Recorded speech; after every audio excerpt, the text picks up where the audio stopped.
This is for 06206.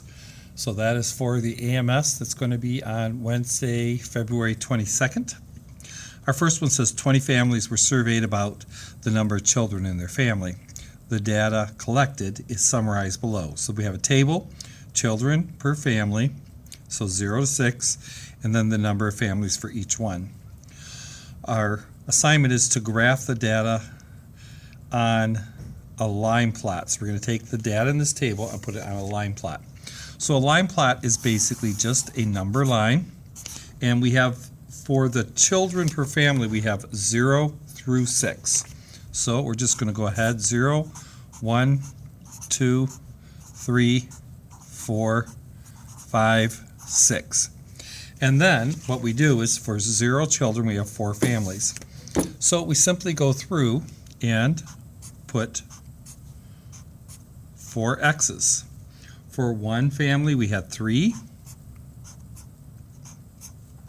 For 2 families, we had 7.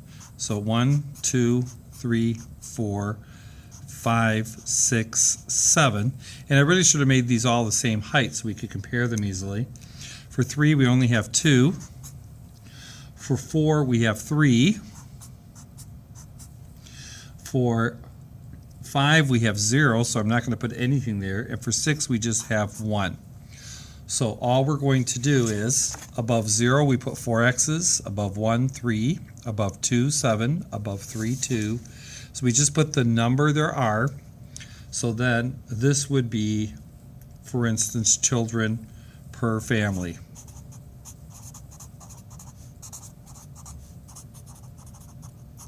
So if I ask how many families have 3 children, there are 2. How many have 5? None. How many have 1 child? There are 3 families that have just 1. Okay, for our number 2, it says refer to the table below. We have favorite fruit, so we have apples, oranges, grapes, and then we can see here we have groups of 5 when we do tallies, so 5, 10, 11, 12, 5, 9, 5, 10. The number of people who chose orange as their favorite fruit, and we can see here we have a whole 5 with a line through it and then 4 more. So for number 2, we're going to have 1, 2, 3, 4, and then 5, 6, 7, 8, 9. So it's going to be a total of 9 that chose oranges. For number 3, it says the graph shown below about the favorite American states is called a what? And this right here, it simply is called, sometimes we call it a pie graph, but our actual name is a circle graph. Okay? Because we just take a circle, but we sometimes call it a pie graph because we cut it up like pieces of pie. So we can tell most people like Ohio, then New York, and then these two are pretty close.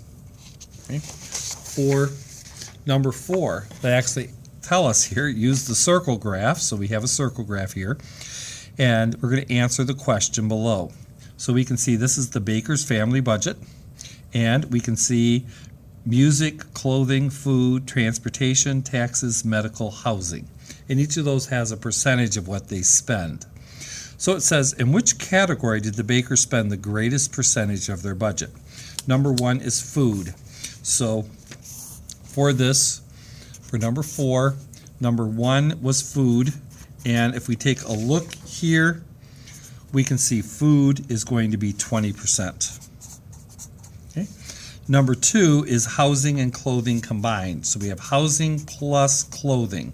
So housing is 25, clothing is 10. So 25 plus 10 equals 35% for that category.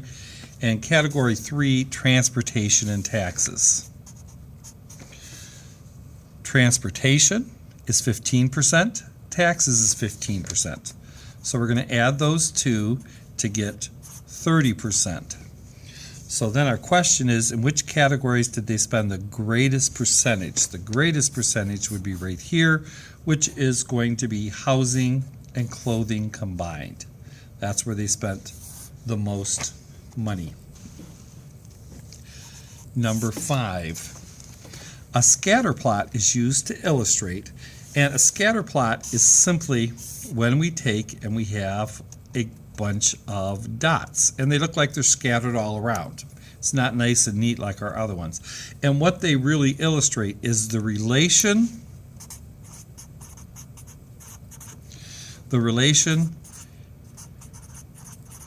between two different variables. So this could, for instance, be the temperature. And this could be, for instance, the time of day. Or it could be temperature and wind speed. Or it could be the amount of sleep and how old the child is. And so therefore a low temperature, and so this would be earlier or later in the day. So we just would have a scatter plot. It's just showing how are temperature and time related. Okay? So we can see, for instance, basically this kind of, for the most part, kind of goes uphill. So the temperature kind of goes up as the day goes on. Okay? So just the relationship between two different variables.